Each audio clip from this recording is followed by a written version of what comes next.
وَلَقَدْ يَسَّرْنَا الْقُرْآنَ لِلذِّكْرِ فَهَلْ مِن مُّدَّكِرٍ. الحمد لله رب العالمين، والصلاة والسلام على أشرف الأنبياء والمرسلين، أما بعد، فأعوذ بالله من الشيطان الرجيم من همزه ونفخه ونفثه. بسم الله الرحمن الرحيم. رب اشرح لي صدري ويسر لي أمري واحلل عقدة من لساني يفقه قولي. اللهم انفعنا بما علمتنا وعلمنا ما ينفعنا وزدنا علما. فبشر عبادي الذين يستمعون القول فيتبعون أحسنه، أولئك الذين هداهم الله وأولئك هم أولو الألباب. إلا عباد الله المخلصين أولئك لهم رزق معلوم، فواكه وهم مكرمون في جنات النعيم على سرر متقابلين. يطاف عليهم بكأس من معين بيضاء لذة للشاربين، لا فيها غول ولا هم عنها ينزفون. وعندهم قاصرات الطرف عين كأنهن بيض مكنون، فأقبل بعضهم على بعض يتساءلون. قال قائل منهم إني كان لي قرين يقول أئنك لمن المصدقين أئذا متنا وكنا ترابا وعظاما أئنا لمدينون. قال هل أنتم مطلعون؟ فاطلع فرآه في سواء الجحيم. قال تالله إن كدت لتردين، ولولا نعمة ربي لكنت من المحضرين.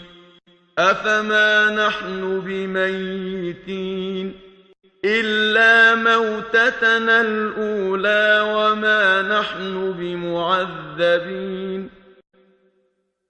إن هذا لهو الفوز العظيم. لمثل هذا فليعمل العاملون. أذلك خير نزلا أم شجرة الزقوم؟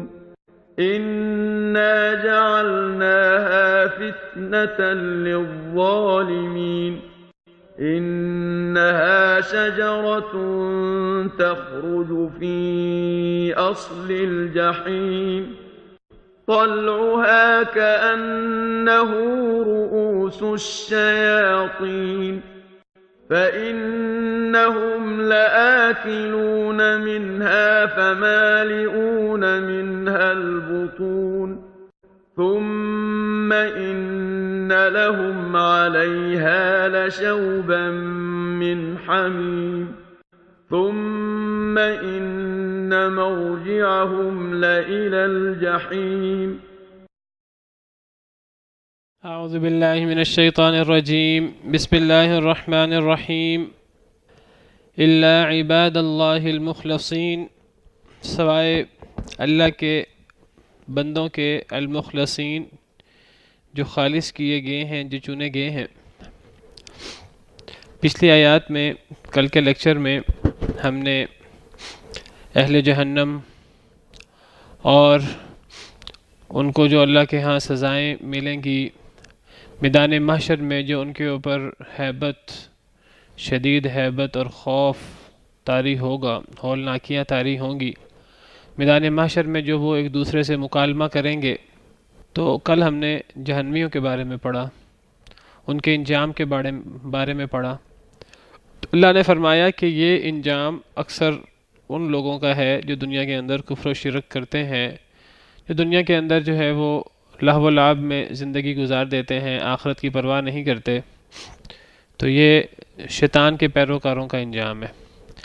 اور یہ اس سے اللہ کے خالص کیے ہوئے بندے مستثنا ہیں.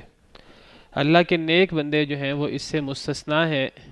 یہ ان کا انجام ایسا نہیں ہے، ان کی یہ کیفیت نہیں ہوگی. قرآن کریم میں اللہ نے بہت سارے مقامات پر عمومی طور پر انسانوں کا ذکر کیا، اور اکثر انسان دنیا کے اندر گمراہ، فاسق و فاجر، ظالم، مشرک ہوتے ہیں. کم لوگ جو ہیں وہ ایسے ہوتے ہیں جو دنیا کے اندر اللہ کے احکامات کے مطابق زندگی گزاریں. وہ ہمیشہ تھوڑے ہوتے ہیں. جب شیطان نے کہا تھا کہ میں آدم کی وجہ سے گمراہ ہوا ہوں، کوئی بھی شخص اپنی غلطی کی ذمہ داری خود نہیں لیتا. وہ کہتا میں فلاں کی وجہ سے گمراہ ہوا ہوں. آج دنیا میں دیکھیں لوگ ہمیشہ دنیا کی خرابی اور اپنی خرابی کا الزام دوسروں کو دیتے ہیں. شیطان نے بھی اپنی خرابی کا الزام دوسروں کو دیا. شیطان نے کہا کہ میں آدم کی وجہ سے گمراہ ہوا ہوں، اب میں آدم کا دشمن ہوں، آدم اور اس کی اولاد کا. اب میں ان کو تباہ کر کے چھوڑوں گا. اب میرے ساتھ میں جہنم میں جاؤں گا تو اکیلا نہیں جاؤں گا، میرے ساتھ یہ بھی جائیں گے. لیکن ساتھ ہی شیطان نے یہ بھی کہا تھا کہ اے اللہ، آپ کے خالص چنے ہوئے بندوں کے علاوہ سب کو میں اپنے ساتھ جہنم میں لے جاؤں گا. تو اکثر لوگ گمراہ ہوتے ہیں، اکثر لوگ دنیا کے لہو و لعب میں مبتلا ہوتے ہیں سوائے اللہ کے چنے ہوئے بندوں کے. اللہ نے قرآن کریم میں کئی مقامات پر اپنے ان چنے بندوں کا ذکر کیا ہے. وعلیکم السلام. یہاں اللہ کے چنے ہوئے بندے سے مراد صرف اللہ کے انبیاء نہیں ہیں. صرف اللہ کے انبیاء ہی اللہ کے چنے ہوئے نہیں ہیں، وہ تو خاص چنے ہوئے ہیں. انبیاء کے علاوہ جو انبیاء کے پیروکار ہیں، حقیقی پیروکار، انبیاء کے نقش قدم پہ چلنے والے، انبیاء کی باتیں ماننے والے، وہ بھی اللہ کے چنے ہوئے بندے ہیں. یہاں اللہ عباد اللہ المخلصین سے مراد نیک بندے ہیں. تو اکثر قرآن کریم میں کئی مقامات پر اللہ نے یہ استثناء کیا ہے. سورۃ العصر میں ہے والعصر ان الانسان لفی خسر. زمانے کی قسم کہ انسان خسارے میں ہے. ہر انسان، سارے انسان خسارے میں ہے، اکثر انسان خسارے میں. الا الذین آمنوا وعملوا الصالحات وتواصوا بالحق وتواصوا بالصبر. سوائے ان لوگوں کے جو ایمان لائے، جنہوں نے نیک عمل کیے، جنہوں نے ایک دوسرے کو حق کی تلقین کی، جنہوں نے ایک دوسرے کو صبر کی تلقین کی. یہ مستثنا ہے. اب یہاں اللہ تعالیٰ نے مستثنا قرار دیا ہے اکثر لوگوں میں سے ایمان والوں کو، نیک عمل کرنے والوں کو، ایک دوسرے کو حق کی تلقین کرنے والوں، صبر کی تلقین کرنے والوں کو. اسی طرح اللہ تعالیٰ فرماتے ہیں سورہ 3 میں، اللہ قسم کھا کر فرماتے ہیں. سورہ 3 کی ابتدا ہوتی ہے والتین والزیتون وطور سینین. انجیر کی قسم، زیتون کی قسم، طور سینا پہاڑ کی قسم جس میں حضرت موسیٰ علیہ السلام پر وحی ہوئی تھی. وہذا البلد الامین. اور اس امن والے شہر کی قسم، مکہ کی قسم. اللہ نے قسم کھا کر فرمایا لقد خلقنا الانسان فی احسن تقویم. ہم نے تو انسان کو بہترین صورت میں پیدا کیا، انسان کو ہم نے اشرف المخلوقات بنایا، شکل و صورت بھی بہترین دی، ہر قسم کی نعمت کی. ثم رددناہ اسفل سافلین. لیکن پھر ہم نے انسان کو سب سے ذلیل بھی کر دیا. ہم نے تو انسان کو بہترین صورت میں بنایا تھا، لیکن اللہ نے انسان کو اختیار دیا اور اکثر انسان گمراہ ہو گئے. پھر اللہ نے مستثنا کیا الا الذین آمنوا وعملوا الصالحات. سوائے ان لوگوں کے جو ایمان لائے اور جنہوں نے نیک عمل کیے. یہ مستثنا ہے، ورنہ سب ہی اللہ نے ان کو سب نچلوں میں سے نچلا بنا دیا. اللہ نے انسان کو بڑا مقام دیا، لیکن پھر ان انسانوں کو اللہ نے سب سے ذلیل کر دیا، جانوروں سے بھی بدتر، کتوں اور سوروں اور بندروں سے بھی بدتر. لیکن سوائے ان لوگوں کے جو ایمان لائے اور جنہوں نے نیک عمل کیے تو وہ مستثنا ہے. ان کے لیے ایک ایسا اجر ہے جو ختم ہونے والا اجر نہیں ہے. تو اللہ تعالیٰ قرآن کریم میں جگہ جگہ پر یہ استثناء کرتے ہیں، اور اللہ فرماتے ہیں کہ سب لوگ خسارے میں ہیں سوائے اللہ کے نیک بندوں کے. تو یہاں وہی انداز ہے. اللہ نے کافروں کا اور کافروں کے جو سردار اور کمزور لوگ ہیں ان کا مکالمہ ذکر کیا، ان کا انجام ذکر کیا، اور پھر اللہ فرما رہے ہیں کہ یہ انجام اللہ کے چنے ہوئے بندوں کا نہیں ہوگا، اور اللہ کے چنے ہوئے بندوں سے مراد یہاں صرف انبیاء نہیں ہیں، یا انبیاء اور ان کے نیک پیروکار سب مراد ہیں۔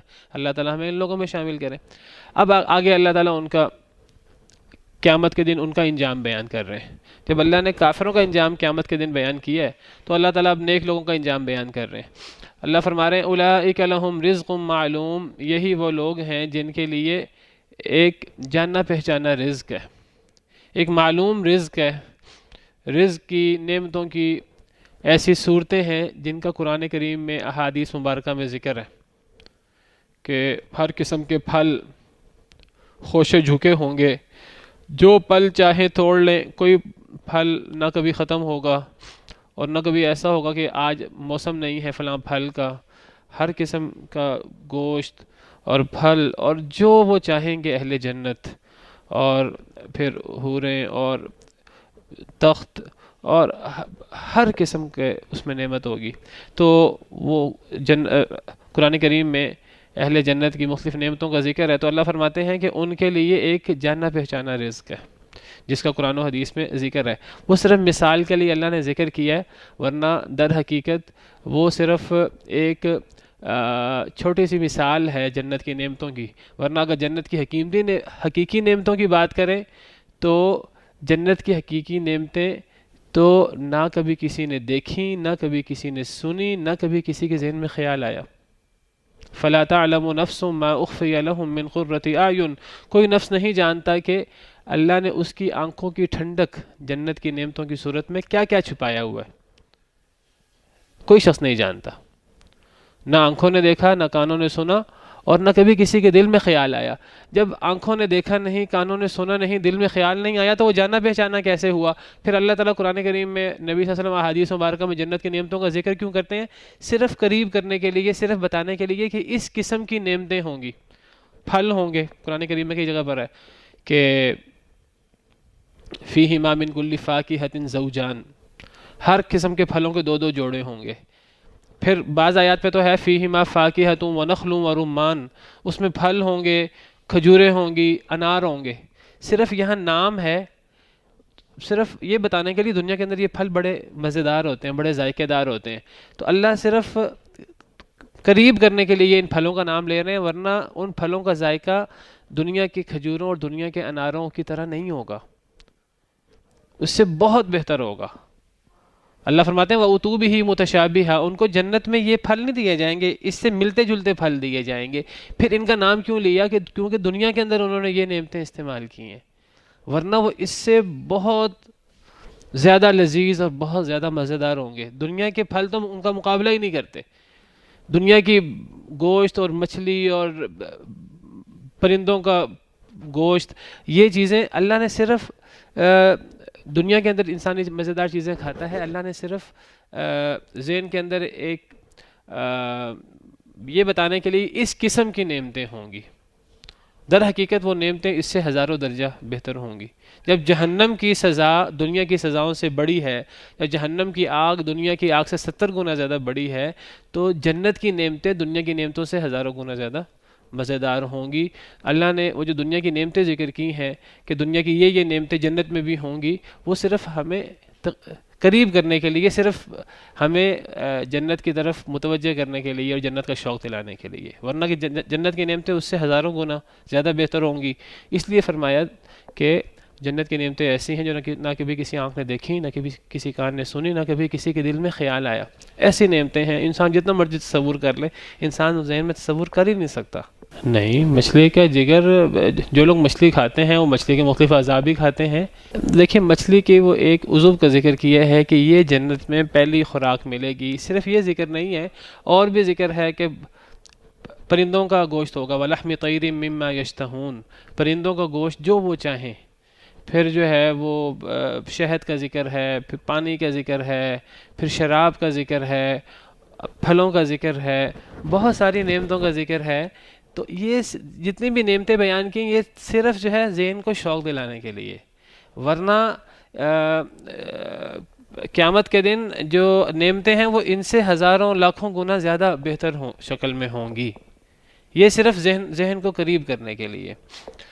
تو فرمایا ان کے لیے جانا پہچانا رزق ہے. جانا پہچانا رزق کے مراد کہ جس کا قرآن و حدیث میں جگہ جگہ تذکرہ ہے، اور وہ تذکرہ بھی صرف قریب کرنے کے لیے، ورنہ اس سے بہت بہتر صورت میں وہ رزق ہوگا.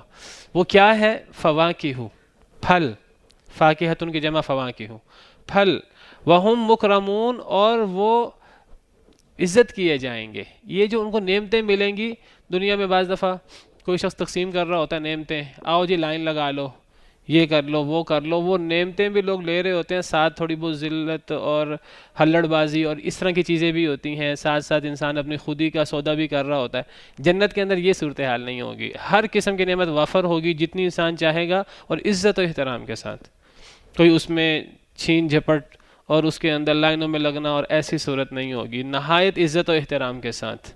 فی جنات النعیم، نعمتوں والی جنتوں میں ہوں گے، جو نعمتوں والی بھی ہیں اور ہمیشہ ہمیشہ کے لیے ہیں. علی سرر متقابلین، تختوں پر، سریر کی جمع سرر، اور سریر کہتے ہیں بادشاہ کے تخت کو. تو تختوں پر متقابلین، ایک دوسرے کے آمنے سامنے بیٹھے ہوں گے. یعنی جنتی جب آپس میں بیٹھیں گے گپ شپ لگانے کے لیے اور دنیا کی باتیں یاد کرنے کے لیے، تو جب بیٹھیں گے آپس میں تو تختوں میں اس طرح کر کے بیٹھیں گے کہ ان کے منہ ایک دوسرے کے سامنے ہوں گے. یہ نہیں ہوں گے کہ ایک دوسرے کے ایک اس لائن میں بیٹھے ہوں اگلے اس لائن میں، تو پچھلے لوگوں کو اگلے لوگوں کی گدی نظر آئے. نہیں، اگر اس لائن میں جنتی ہیں، اس لائن میں جنتی ہیں، اس لائن کے جنتیوں کا رخ اس طرف، اس لائن کے جنتیوں کا رخ اس طرف. تو اس طرح کر کے جو ہے مسندیں لگی ہوں گی، اور کسی کا دوسرے کی پشت کی طرف منہ نہیں ہوگا، آپس میں ایک دوسرے کی طرف منہ ہوں گے، اور بڑے عزت و احترام کے ساتھ عالی شان تختوں پر آمنے سامنے بیٹھے ہوں گے، گپ شپ لگا رہے ہوں گے. روبرو، متقابلین، ایک دوسرے کے آمنے سامنے. یطاف علیہم بکأس من معین، چکر لگایا جائے گا ان کے اوپر، بکأسن، چھلکتے ہوئے جاموں کا. کاس کہتے ہیں ایسے جام، ایسے گلاس جو لبالب بھرے ہوں، بھرے ہوئے گلاسوں کا ان کے اوپر چکر لگایا جائے گا. من معین، جاری شراب، جاری شراب کے لبالب بھرے گلاس، لبالب بھرے جام. کہتے ہیں قدح، ایسے پیالے کو یا ایسے برتن کو کہتے ہیں جو خالی ہو، اور کأسن، ایسے پیالے یا ایسے گلاس کو کہتے ہیں جو بھرا ہوا ہو. تو کأس کا مطلب ہی ہے بھرا، لبالب بھرا جو ہے وہ گلاس. تو ان کے اوپر جاری شراب کے، معین کا مطلب جاری، معین کہتے ہیں جاری چشمے کو، تو یہاں معین سے مراد جاری شراب ہے. جاری شراب سے مراد ایسی شراب ہے جس میں نہ کوئی کمی ہوگی، نہ کوئی رکاوٹ ہوگی، وہ بہت وافر ہوگی اور ہر وقت اویلیبل ہوگی. تو جاری شراب کے لبالب بھرے گلاس، ان کے اوپر چکر لگایا جائے گا. خدام جو ہیں وہ ان کے اوپر چکر لگائیں گے، ان کو پیش کریں گے لا لا کر عزت کے ساتھ. بیضاء، جو سفید ہوگی، وہ شراب بد رنگ اور بد مزہ نہیں ہوگی، بڑی ہی وہ اعلیٰ قسم کی شراب ہوگی اور وہ سفید رنگ کی ہوگی. لذت للشاربین، بڑی لذیذ ہوگی پینے والوں کے لیے. دنیا کی شراب نہ تو وہ اس کا رنگ اچھا ہوتا ہے اور نہ ہی وہ لذیذ ہوتی ہے، بڑی بد مزہ ہوتی ہے.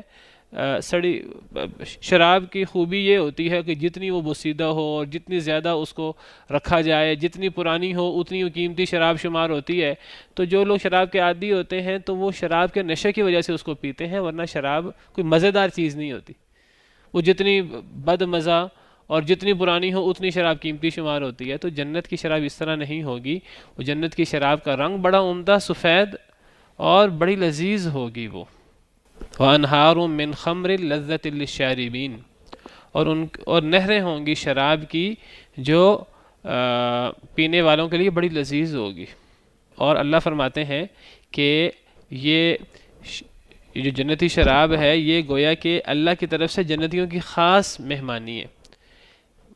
بلکہ سورہ دہر، جس کو سورہ انسان بھی کہتے ہیں، اس میں اللہ فرماتے ہیں کہ یہ اللہ کی طرف سے ایک خصوصی مہمان نوازی ہوگی جنتیوں کی، اور اللہ انہیں خود شراب پلائیں گے. اس قسم کا انداز ہے. وَسَقَاهُمْ رَبُّهُمْ شَرَابًا طَهُورًا، اور پلائے گا انہیں ان کا رب پاکیزہ شراب، پاکیزہ مشروب. خدام کے ذریعے یا کیسے، وہ اللہ کو پتہ ہے. تو یہ ایک اللہ کی طرف سے ایک خاص قسم کا انعام ہوگا. یہ ان لوگوں کے لیے ہے جو دنیا کے اندر اللہ نے جن چیزوں کو حرام کیا ہے، شراب کو حرام کیا ہے، دنیا کے اندر اللہ نے جو ہے وہ نشے والی چیزوں کو حرام کیا ہے، جو اللہ کی بات مانتے ہوئے دنیا کے اندر جو ہے وہ ان چیزوں سے بچتے ہیں، ایسے لوگوں کے لیے پھر جنت کے اندر یہ ہوگا. اور جو دنیا کے اندر ان نعمتوں کو ان چیزوں کو استعمال کرے جن سے اللہ نے منع کیا ہے، تو پھر اس کے لیے آخرت میں یہ نعمتیں نہیں ہوں گی. اللہ نے دنیا کے اندر سونے چاندی کے برتنوں سے منع کیا ہے، جو دنیا کے اندر استعمال کر لے گا پھر اس کو آخرت میں سونے چاندی کے برتن نہیں ملیں گے. اور جنت میں ہیں ہی سونے چاندی کے برتن، اور آخرت میں سونے چاندی کے برتن استعمال نہ کرنے کا مطلب کیا ہے کہ وہ جنت میں نہیں جائیں گے، کیونکہ جنت کے اندر جا کر تو کوئی روک ٹوک نہیں ہے. یہ نہیں ہوگا کہ ایک بندہ جنت میں چلا جائے اور جنت میں جا کر جنت کی نعمتیں استعمال نہ کر سکے. اب جن احادیث میں ہے کہ جو لوگ دنیا کے اندر شراب نہیں پیتے تو پھر ایسے لوگوں کو جنت میں شراب ملے گی، اس کا کیا مطلب ہے کہ یہ لوگ جنت میں جائیں گے. اور جن کے بارے میں ہے کہ جو دنیا میں شراب پیتے ہیں جنت میں شراب نہیں پئیں گے، اس کا مطلب ہے وہ جنت میں جائیں گے ہی نہیں، کیونکہ جنت میں جا کر پھر روک ٹوک نہیں ہوگی. یہ نہیں ہوگا کہ آپ جنت میں تو آ گئے ہیں، اب آپ کو پینے کو کچھ نہیں ملے گا، اب آپ کو آپ کی مرضی کی چیز نہیں ملے گی، اب آپ سونے چاندی کے برتن استعمال نہیں کر سکیں گے، اب آپ ریشم کا لباس استعمال نہیں کر سکیں گے. حدیث میں ہے کہ جو مردوں کے لیے ریشم حرام ہے، تو جو مرد جو ہیں وہ دنیا کے اندر ریشم استعمال کرتے ہیں، جنت میں ریشم استعمال نہیں کر سکیں گے. کیا مطلب ہے؟ یعنی وہ جنت میں جائیں گے ہی نہیں، یہ مطلب ہے ان حدیث کا. اگر توبہ نہیں کی تو جنت میں جائیں گے ہی نہیں، کیونکہ انہوں نے وہ نعمتیں دنیا میں استعمال کر لی ہیں. جب دنیا میں استعمال کر لی تو جنت میں جا کے تو روک ٹوک ہے ہی نہیں. اب گویا کہ وہ جنت میں ہی جانے کے قابل نہیں رہیں گے والعیاذ باللہ، اور ان کو جہنم میں جانا پڑے گا. تو جو لوگ دنیا کے اندر اللہ کے احکامات پر عمل کرتے ہیں تو پھر ان کو جو ہے وہ جنت کے اندر یہ نعمتیں نصیب ہوں گی. تو وہ شراب سفید رنگ کی ہوگی اور بڑی لذیذ ہوگی پینے والوں کے لیے. لا فیہا غول، نہ اس میں کوئی سر درد ہوگا. غول سر درد، نہ سر درد، نہ پیٹ درد، نہ کوئی ابکائی وغیرہ، نہ کوئی قے وغیرہ کی صورت، کوئی متلی وغیرہ کی صورت. دنیا میں شراب پینے سے جو لوگ عادی ہوتے ہیں انہیں بعض دفعہ اس طرح کی چیزیں نہیں ہوتی. جو عادی نہیں ہوتے انہیں سر درد، پیٹ درد، متلی اور قے وغیرہ کی کیفیت پیدا ہوتی ہے. جو عادی ہوتے ہیں کئی دفعہ ان کو بھی شراب پینے سے، کیونکہ شراب تو جتنی پرانی ہے اور جتنی وہ سیدھا ہے تو اتنی وہ شراب بہتر شمار ہوتی ہے. تو ایک چیز پرانی ہو جائے اور خراب اور ذائقہ اور اس کا خراب ہو جائے تو اس کو پینے سے کوئی انسان کو دنیا کے اندر بھی کوئی بہت زیادہ وہ فائدہ مند انسان کی صحت کے لیے نہیں، نقصان ہی دہ ہے صحت کے لیے. سر درد اور اس قسم کی چیزیں بھی پیدا ہو جاتی ہیں. تو جنت کی شراب سے ایسی کوئی چیز نہیں ہوگی، نہ اس میں کوئی سر درد ہوگا. وَلَا هُمْ عَنْهَا يُنزَفُونَ، اور نہ ہی وہ اس سے بہکائے جائیں گے. اس شراب کو پینے سے کوئی انہیں نشہ اور کوئی اس قسم کی عقل پہ پردہ پڑنے والی بات نہیں ہوگی. ان کے ہوش و حواس بالکل سلامت رہیں گے، کیونکہ اس شراب کے اندر یہ چیزیں ہیں ہی نہیں. وَعِندَهُمْ قَاصِرَاتُ الطَّرْفِ عِينٌ، اور ان کے پاس چھوٹی نظروں والی، قاصرات چھوٹی کرنے والی، الطرفی طرف کہتے ہیں نظروں کے کنارے کو، نظروں کے کناروں کو چھوٹی کرنے والی عورتیں. یعنی ایسی عورتیں، ایسی حوریں ہوں گی ان کے پاس جن سے اللہ ان کی شادی کرا دیں گے کہ جن کی نظریں پست ہوں گی. پست سے کیا مراد ہے؟ چھوٹی ہوں گی، پست ہوں گی، یعنی وہ اپنے شوہروں کے علاوہ کسی سے ان کا کوئی مطلب نہیں ہوگا، کوئی لینا دینا نہیں ہوگا. ان کی ساری توجہ اپنے شوہروں کے ساتھ ہوگی اور کسی کے ساتھ نہیں ہوگی. اس کا مطلب ہے یہ ہے قاصرات الطرف، نظریں پست کرنے والی، ساری توجہ ان کی اپنے شوہروں کی طرف ہوگی اور کسی کی طرف نہیں ہوگی. عین موٹی موٹی آنکھوں والی. عین ایسی عورتوں کو کہتے ہیں کہ جن کی آنکھیں موٹی ہوں اور ان کی سفیدی بہت نمایاں ہو، اور جو سیاہی ہے وہ آنکھوں کی وہ سیاہی بہت نمایاں ہو اور سفیدی بہت نمایاں ہو اور وہ موٹی آنکھیں نظر آ رہی ہوں، تو یہ انتہائی خوبصورتی کی علامت ہے. تو ایسی عورتیں ہوں گی جو بہت خوبصورت بھی ہوں گی اور وہ صرف اپنے شوہروں کے ساتھ کی طرف متوجہ ہوں گی، ان کی توجہ اپنے شوہروں کے علاوہ کسی اور کی طرف نہیں ہوگی. كأنهن بيض مكنون، گویا کہ وہ انڈے ہیں چھپائے ہوئے. خوبصورتی کی ان کی مثال پیش کرتے ہوئے فرمایا کہ ان کی خوبصورتی ایسی ہے جیسے کہ چھپائے ہوئے انڈے ہوتے ہیں. کہا جاتا ہے کہ شتر مرغ جب انڈے دیتا ہے تو شتر مرغ کے انڈوں کا رنگ بڑا خوبصورت ہوتا ہے، زردی مائل سفید رنگ ہوتا ہے ان انڈوں کا. اور شتر مرغ ان انڈوں کو دھوپ وغیرہ سے بچانے کے لیے اور ہوا وغیرہ اور ان چیزوں سے بچانے کے لیے ان کو مٹی کے اندر دبا دیتا ہے، اور مٹی کے اندر دبانے کے بعد پھر وہ یہ سورج وغیرہ کی روشنی اور دیگر چیزوں کی وجہ سے ان کا رنگ خراب نہیں ہوتا. پھر جب وہ مٹی سے نکالے جاتے ہیں تو ان انڈوں کا رنگ نہایت خوبصورت زردی مائل سفید ہوتا ہے، اور یہ ایسا رنگ ہے جو بہت خوبصورت رنگ شمار ہوتا ہے. صرف سفیدی بھی اچھا رنگ شمار نہیں ہوتا. صرف سفیدی ہو جس کے اندر کوئی زردی اور کوئی سرخی نہ ہو تو اس کو لوگ عام طور پہ مذاق اڑاتے ہوئے کہتے ہیں پھیکا شلجم کی طرح رنگ ہے. اور اگر سیاہی یا گندمی رنگ ہو وہ بھی بہت خوبصورت رنگ شمار نہیں ہوتا. تو ایسا رنگ خوبصورت شمار ہوتا ہے جس میں سفیدی ہو اور سفیدی کے اندر جو ہے وہ سرخی اور زردی جو ہے نا گھلی ملی ہو، تو یہ نہایت خوبصورت رنگ شمار ہوتا ہے. تو فرمایا کہ یہ ایسی حوریں ہوں گی کہ جو چھپائے ہوئے انڈوں کی طرح ہوں گی، جس طرح شتر مرغ اپنے انڈوں کو چھپاتا ہے اور جو ان کا رنگ ہوتا ہے تو اس سے ملتا جلتا یہ رنگ ہوگا. تو گویا کہ وہ عورتیں ظاہری خوبصورتی کے اعتبار سے بہت خوبصورت ہوں گی، اور باطنی خوبصورتی کے اعتبار سے وہ حیا والی اور صرف اپنے شوہروں کے ساتھ متوجہ ہونے والی ہوں گی. فَأَقْبَلَ بَعْضُهُمْ عَلَى بَعْضٍ يَتَسَاءَلُونَ، پس آمنے سامنے ہوں گے ان میں سے بعض پر یتساءلون، وہ ایک دوسرے سے سوال کریں گے. جس طرح جہنم والے جہنم میں ایک دوسرے سے مکالمہ کریں گے، لڑائی جھگڑا کریں گے، بحث و مباحثہ کریں گے، میدان محشر میں ایک دوسرے سے لڑیں گے، جھگڑیں گے، بات چیت کریں گے، اس طرح نیک لوگ جنت میں جا کر بھی ایک دوسرے سے بات چیت ہوگی، اور باقاعدہ وہ آپس میں بیٹھیں گے، گپ شپ لگائیں گے کہ دیکھو دنیا کے اندر یہ ہوتا تھا، دنیا کے اندر ہم جنت کی طمع کرتے تھے، جنت کی امید کرتے تھے، دنیا کے اندر ہم یہ نیک اعمال کرتے تھے، دنیا کے اندر ہم سے کافر لوگ اس طرح کر کے الجھا کرتے تھے، ہم ان کو یہ جواب دیتے تھے.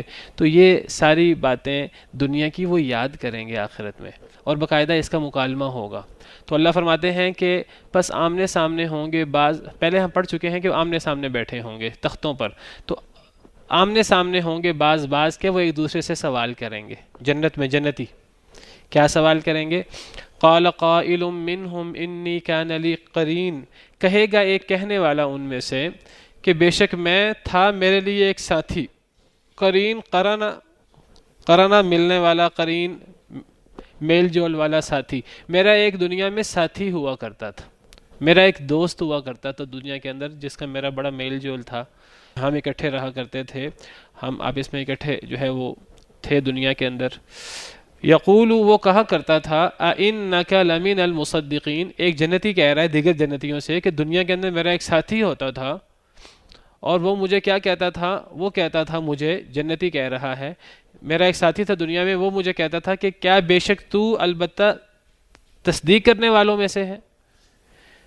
کیا تو اس بات کی تصدیق کرنے والوں میں سے ہے؟ کس بات کی تصدیق؟ آگے آ رہا ہے اَإِذَا مِتْنَا، کہ کیا جب ہم مر جائیں گے، وَكُنَّا تُرَابًا، اور ہم ہو جائیں گے مٹی، وَعِظَامًا، اور ہڈیاں یعنی بوسیدہ ہڈیاں جب ہم بن جائیں گے، اِنَّا لَمَدِينُونَ، کیا بے شک ہم البتہ بدلہ دیے جائیں گے. مدینون یہ دین سے ہے. مالک یوم الدین ہم نے پڑھا، یوم الدین، دین کا مطلب بدلہ، ہم یوم الدین کا مطلب کرتے ہیں بدلے کا دن.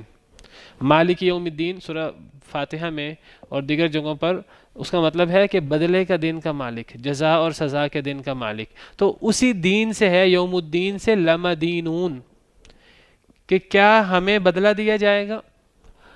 تو ایک جنتی دوسرے جنتیوں سے کہے گا کہ دنیا میں میرا ایک دوست تھا، میرے ساتھ ایک شخص ہوا کرتا تھا، وہ کافر تھا، وہ آخرت کا منکر تھا، وہ آخرت کو نہیں مانتا تھا، اور وہ مجھے بھی کہتا تھا کہ کیا تو اس بات کی تصدیق کرنے والوں میں سے ہے کہ ایک وقت آئے گا جب ہم مر جائیں گے، مٹی میں مل جائیں گے، ہماری ہڈیاں بوسیدہ ہو جائیں گی، تو کیا اس کے بعد دوبارہ ہم ایسی کیفیت میں ہوں گے میدان محشر میں جہاں جزا سزا ہوگی، جہاں ہمیں دنیا کے اعمال کا بدلہ ملے گا؟ یہ تو ممکن نہیں ہے. تو کیا تو بھی اس ناممکن چیز کی تصدیق کرنے والا ہے؟ تو یہ گویا کہ اس جنتی کا یہ ساتھی کافر تھا جو بعث کا منکر تھا، تو یہ جنتی دیگر جنتیوں کو اس ساتھی کا حال سنا رہا ہے کہ میری اسے دنیا میں بحث ہوتی تھی، میں اس کو بعث بعد الموت کے دلائل پیش کرتا تھا، وہ مجھے مرنے کے بعد کوئی زندگی نہیں ہے، وہ اس کے دلائل پیش کرتا، مجھے قائل کرنے کی کوشش کرتا۔ تو میرا ایک ساتھی تھا، وہ مجھے کہتا تھا کہ کیا تو بھی اس کی تصدیق کرتا ہے کہ جب ہم مر جائیں گے، مٹی اور ہڈیاں بن جائیں گے، کیا ہمیں بدلہ دیا جائے گا؟ کیا دوبارہ ہم زندہ ہوں گے، پھر حساب کتاب ہوگا، پھر جنت جہنم ہوگی؟ کیا تو بھی اس کی تصدیق کرتا ہے؟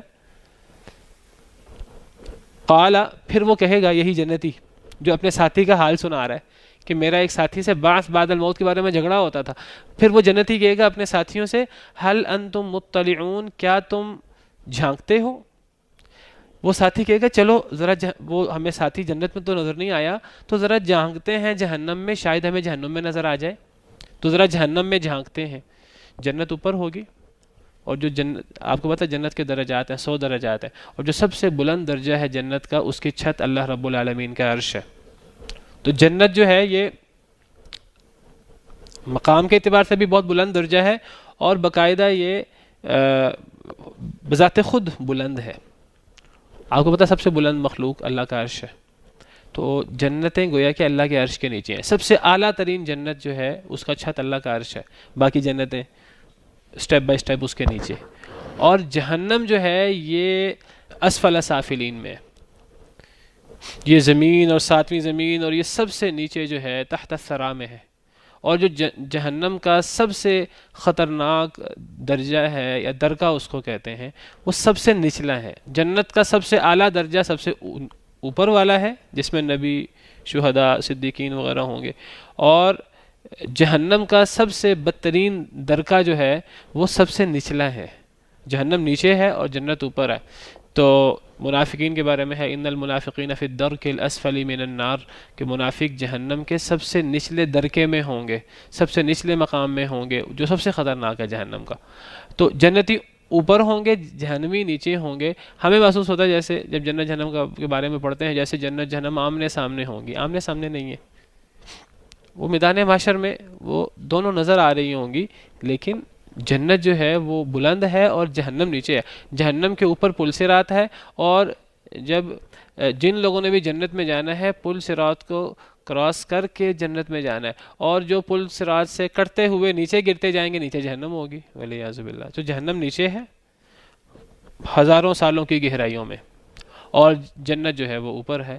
تو وہ جنت میں ہوں گے، تو جنت میں وہ دوسرے ساتھیوں سے بات کر رہا ہوگا کہ میری دنیا کے اندر ایک ساتھی سے بحث ہوتی تھی بعث بعد الموت کے بارے میں، پھر وہ کہے گا کہ ہم جھانکتے ہیں، نیچے جہنم ہے، ممکن ہے ہمیں نظر آ جائے، تو وہ اپنے ساتھیوں سے کہے گا کہ کیا تم جھانکنے والے ہو؟ فاطلع، پس وہ جھانکے گا، فرآہ فی سواء الجحیم، تو وہ دیکھ لے گا اس کو جہنم کے بیچوں بیچ، جہنم کے درمیان میں، خطرناک اور ہولناک ترین وادی میں، مقام میں وہ نظر آئے گا، جو انتہائی عذاب میں ہوگا۔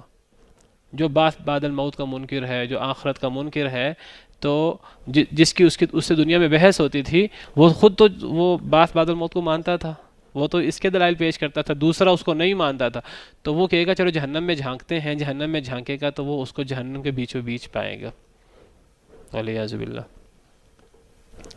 قالت اللہ ان کدت لتردین، کہے گا وہ جنتی اس اپنے بعث بعد الموت کے منکر ساتھی سے کہے گا اللہ کی قسم، تاللہ، اللہ کی قسم، ان کدت، ایک ان کے معنی میں ہوتا ہے، ایک ان کا مطلب ہوتا ہے اگر، اور بعض دفعہ ان کے معنی میں ہوتا ہے، یہاں ان کے معنی میں ہے یقیناً، کدت تو قریب تھا، لتردین کہ تو ہلاک کر ڈالے مجھے۔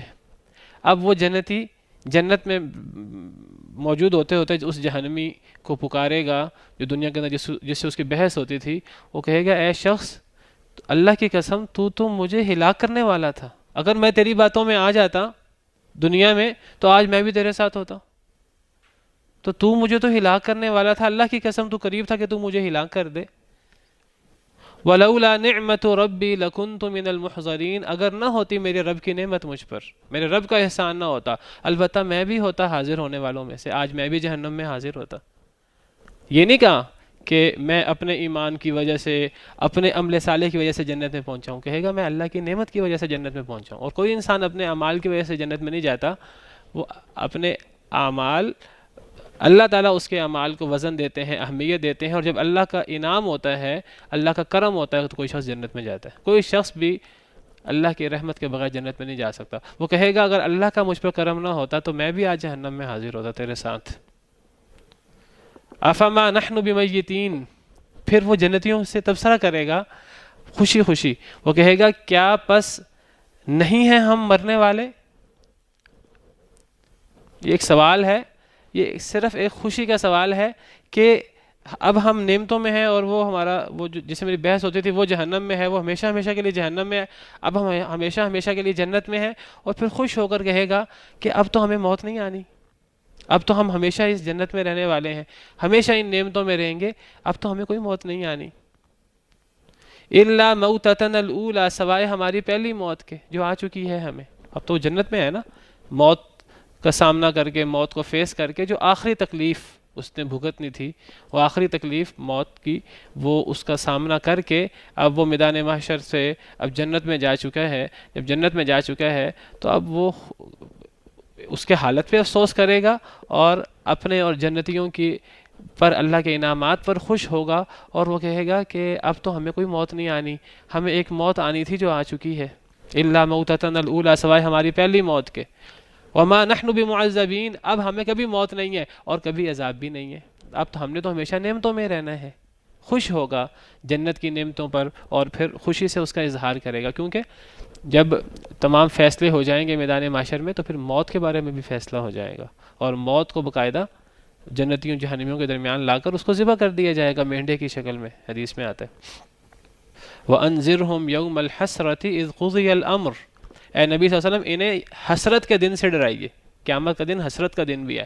اذ قضی الامر، جب معاملات کا فیصلہ کر دیا جائے گا۔ مفسرین کرام کہتے ہیں یہاں قضی الامر سے مراد یہاں موت کو ذبح کرنا مراد ہے، کہ وہ جب موت کو ذبح کر دیا جائے گا اب وہ وقت حسرت کا وقت ہوگا کافروں کے لیے، کہ اب ہم ہمیشہ کے لیے عذاب میں ہیں اور موت بھی نہیں ہے۔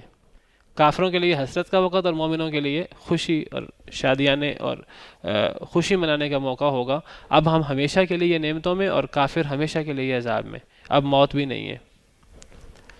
تو وہ کہے گا خوشی سے کہ اب ہمیں موت بھی نہیں آنی سوائے ہماری پہلی موت کے، اور اب ہمیں عذاب بھی نہیں ملنا، اب تو ہم ہمیشہ ہمیشہ کے لیے نعمتوں میں۔ وہی بات جو سیدنا ابوبکر صدیق نے نبی صلی اللہ علیہ وسلم کے لیے فرمائی تھی۔ نبی صلی اللہ علیہ وسلم جب اللہ کے پاس تشریف لے گئے، جب فوت ہو گئے، تمام صحابہ کرام غم میں تھے شدید۔ حضرت ابوبکر صدیق کہیں باہر نکلے ہوئے تھے، ان کو خبر ملی، وہ فوراً آئے اور وہ حوصلے میں تھے۔ باقی صحابہ حضرت عمر سمیت جو ہیں وہ شدید غم میں تھے، اپنے آپ میں نہیں تھے۔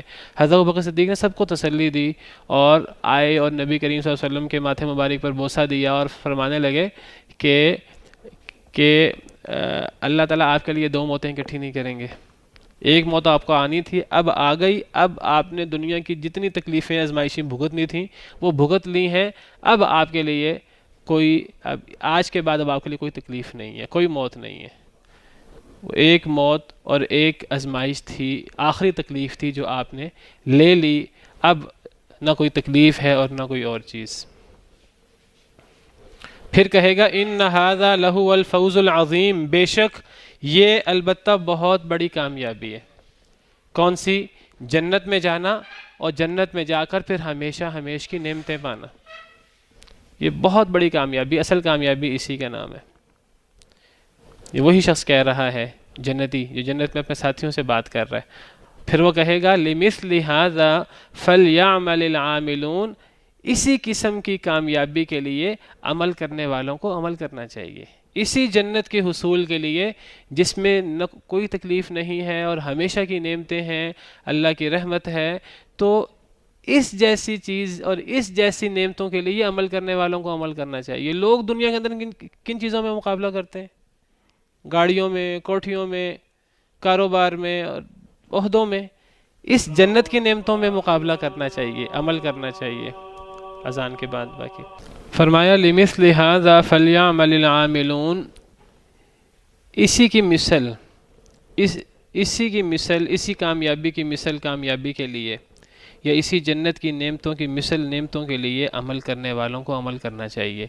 ان بڑی بڑی نعمتوں کے حصول کے لیے عمل کرنا چاہیے. یہ ہے اصل مقابلے کی چیز جس میں لوگوں کو مقابلہ کرنا چاہیے. لیکن افسوس کہ دنیا کے اندر لوگ جنت کے حصول میں، جنت کے اعلیٰ درجات کی حصول میں مقابلہ نہیں کرتے. لوگ دنیا کے مادی اسباب اور اس مال و دولت کے حصول کے لیے محنت اور کوشش کرتے ہیں کہ جو فانی ہے، جو وقتی ہے، جس کو بقا نہیں ہے. لوگ کیا کرتے ہیں؟ الہاکم التکاثر، کثرت کے مقابلے نے تمہیں غفلت میں ڈال دیا. لوگ مالوں کے کثرت کا مقابلہ کرتے ہیں اور اسی مقابلے میں رہ کر وہ دین سے، آخرت سے غافل ہو جاتے ہیں، اللہ سے غافل ہو جاتے ہیں. حتیٰ زرتم المقابر، حتیٰ کہ تم قبروں کی زیارت کرتے ہو. انسان موت تک قبر کی مٹی جو ہے اس کی خواہشات کو بھرتی ہے، ورنہ انسان کی خواہشات ہی ختم نہیں ہوتی. ابھی یہ نعمت مل جائے، وہ نعمت مل جائے، اب مزید نعمت چاہیے. اب وہ نعمت مل جاتی ہے، اب اس سے بڑی نعمت چاہیے، اس سے بڑا اب عہدہ چاہیے، اب اس سے بڑی گاڑی چاہیے، اب اس سے بڑا گھر چاہیے. انسان کی خواہشیں تو پھر ختم ہی نہیں ہوتی. انسان خواہش کرتا رہتا ہے، مقابلہ کرتا رہتا ہے ایک دوسرے سے، حتیٰ کہ مقابلے کی حرص کب ختم ہوتی ہے؟ قبر کی مٹی سے. حدیث مبارکہ میں آتا ہے اگر ایک بندے کو اللہ سونے کی ایک وادی دے دے تو وہ کہے گا مجھے اب سونے کی دوسری وادی بھی مل جائے، اور اب اس کی خواہش کو اب جو ہے وہ قبر کی مٹی ہی بھر سکتی ہے. نبی صلی اللہ علیہ وسلم نے ایک دائرہ کھینچا انسان کا، اور انسان کو جو اللہ نے مہلت دی ہے، لمبی لائن کھینچی جو اس دائرے سے بھی باہر تھی. فرمایا یہ انسان کی خواہش ہے. موت آ جاتی ہے، انسان کی خواہشیں ختم ہی نہیں ہوتی، مقابلہ ختم ہی نہیں ہوتا. دنیا کی زندگی کی کیا مثال ہے؟ سورہ حدید میں فرمایا اعلموا انما الحیات الدنیا لعب ولہو وزینت وتفاخر بینکم وتکاثر فی الاموال والاولاد. دنیا کی مثال لہو و لعب، زیب و زینت، وتفاخر بینکم، آپس میں تفاخر، میرے پاس یہ چیز بڑی ہے، اس کے پاس یہ نہیں ہے، اس کے پاس یہ ہے، میرے پاس وہ نہیں ہے. وتکاثر فی الاموال والاولاد، مال اور اولاد کی کثرت میں مقابلہ. حالانکہ یہ سب چیزوں کی کوئی حیثیت نہیں ہے. ان سب چیزوں کی مثال ایسے ہے کمثل غیث، جیسے بارش کی مثال. دنیا کی سارے نعمتیں، کتنی بڑی نعمت کیوں نہ ہو، بارش کی مثال اعجب الکفار نباتہ، کہ بارش سے جو نباتات ہوتی ہیں، بارش سے جو فصل اور جو پھل جو ہیں وہ اگتے ہیں، باغات اگتے ہیں، تو کسان کو نباتات بڑی اچھی لگتی ہیں. فصل ہوتی ہے، پھلوں کا باغ ہوتا ہے، اور پھر ایک وقت آتا ہے کہ وہ فصل ختم ہو جاتی ہے، کاٹ دی جاتی ہے، سب کچھ ختم ہو جاتا ہے. تو دنیا کی نعمتوں کی مثال ایسے ہی ہے، پانی کے بلبلے کی طرح. پانی کے بلبلوں کی کتنی زندگی ہے، جیسے ہی پانی کا بلبلہ ختم ہوا سب کچھ ختم. اِنَّا جَعَلْنَا مَا عَلَى الْأَرْضِ زِينَةً لَهَا لِنَبْلُوَهُمْ أَيُّهُمْ أَحْسَنُ عَمَلًا. سورہ کہف میں فرمایا زمین میں جو نعمتیں ہمیں نظر آتی ہیں یہ زمین کی زینت ہیں، اور اللہ نے آزمائش کے لیے بنائی ہیں. وَإِنَّا لَجَاعِلُونَ مَا عَلَيْهَا صَعِيدًا جُرُزًا. ان تمام نعمتوں کو ہم چٹیل میدان بنا دیں گے. یہ جو بڑے بڑے ہمیں محلات اور بڑے بڑے پلازے، ہمیں 100 منزلہ لوگ مقابلے کر رہے ہیں، فلاں نے 100 منزلہ بنایا، میں نے اب 150 منزلہ بنانا ہے، فلاں نے 1000 میٹر بنایا، میں نے 1500 میٹر بنانا ہے. یہ چٹیل میدان بن جائے گا، کوئی حیثیت نہیں ہے اس کی.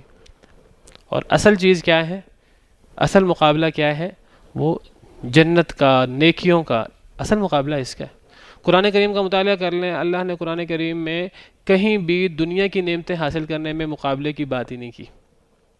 کہیں یہ نہیں ہے کہ مال حاصل کرنے میں مقابلہ کرو، دنیا کی نعمتوں میں مقابلہ کرو. اگر مال کا مقابلہ ہے تو مال خرچ کرنے کا مقابلہ ہے، نیکیوں میں مقابلہ ہے.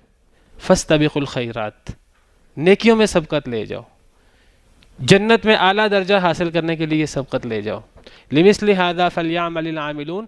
جنت کی یہ نعمتیں حاصل کرنے کے لیے عمل کرنے والوں کو عمل کرنا چاہیے، اس میں مقابلہ کرنا چاہیے.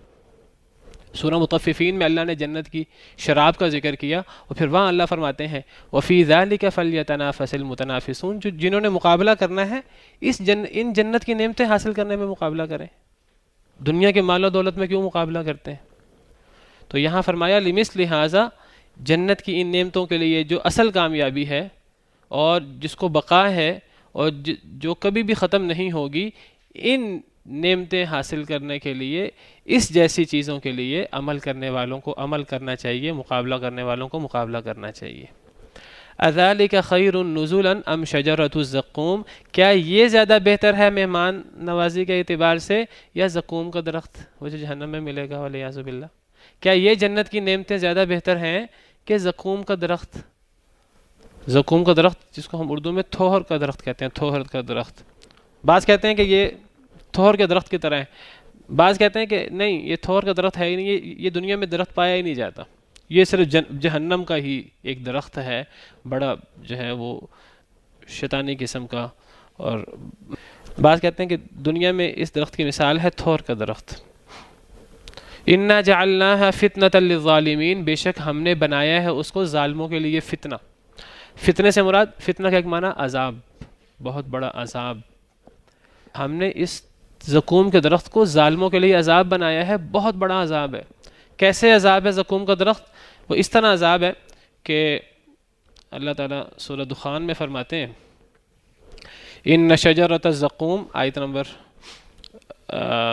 43 سورہ دخان، اللہ فرماتے ہیں زقوم کا درخت طعام الاثیم، گناہ گاروں کا کھانا ہے، کالمہل یغلی فی البطون، تل چھٹ کی طرح پیٹوں میں کھولے گا۔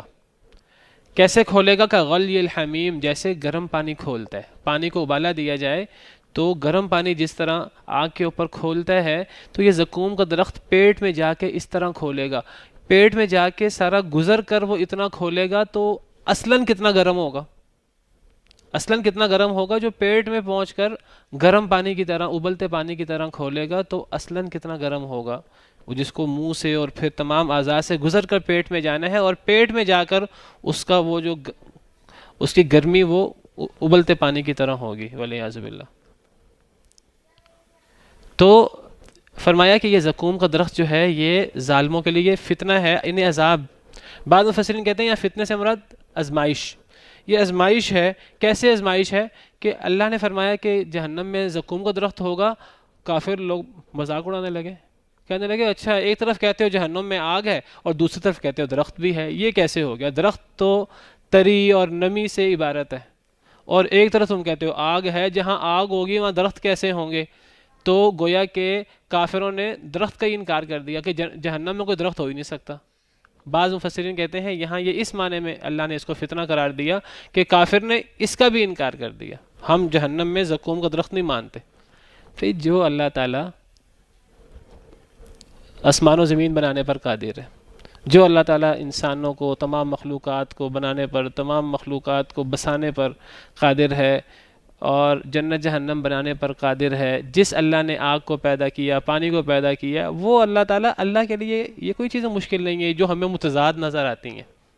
اللہ تعالیٰ پانی کے اندر آگ لگا سکتے ہیں اور اللہ تعالیٰ آگ کے اندر پانی کر سکتے ہیں، اللہ کے لیے کیا مشکل ہے کہ آگ کے اندر درخت موجود ہو جس کے اندر نمی بھی ہو اور جس کے اندر تری بھی ہو، اللہ کے لیے کوئی مشکل نہیں ہے۔ بعض مفسرین کہتے ہیں کہ یہ زقوم کے درخت کا ذکر کافروں کے لیے یہ بھی فتنہ بن گیا، انہوں نے اس کا بھی انکار کر دیا۔ انکار کرنے سے کیا ہوگا؟ جب پہنچیں گے تو پتہ لگ جائے گا۔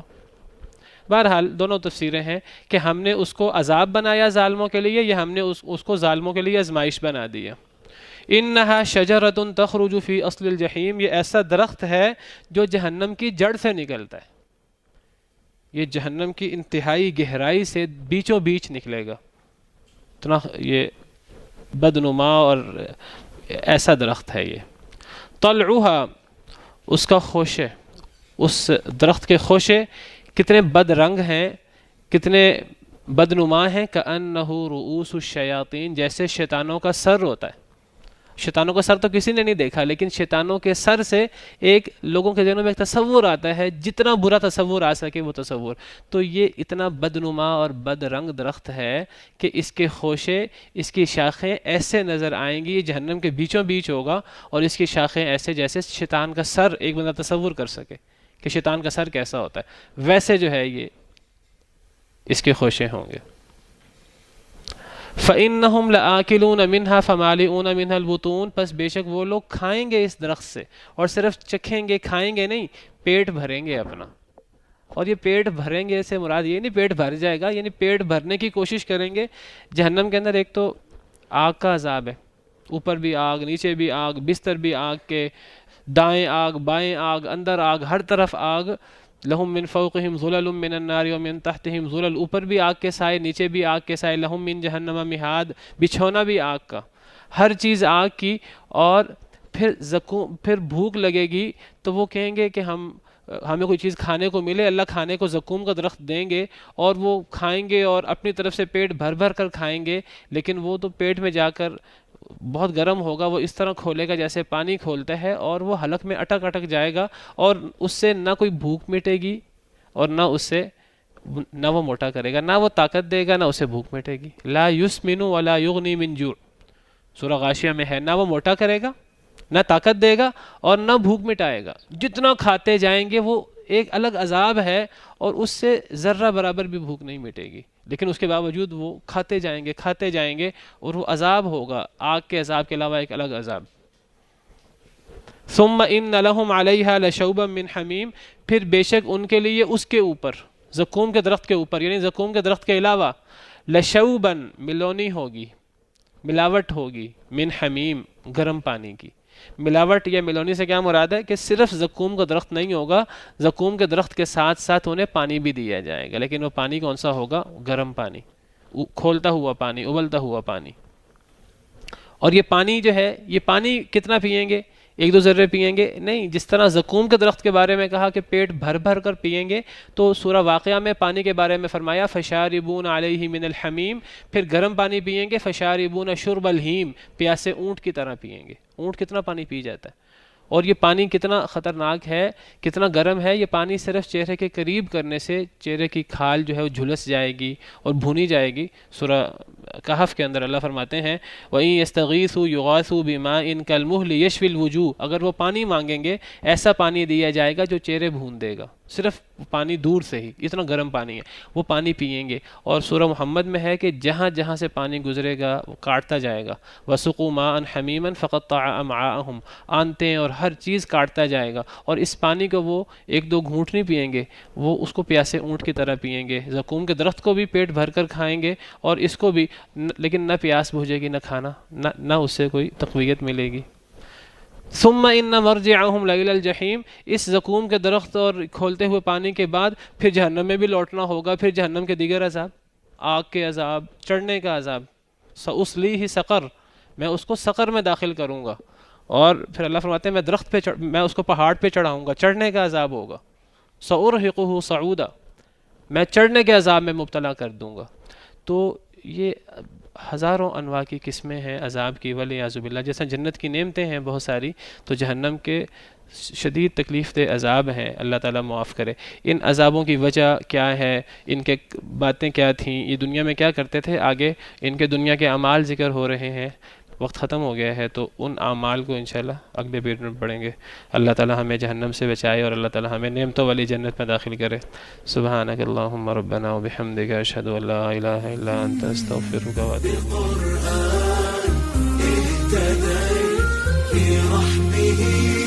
تحلو الحياة شوقا إلى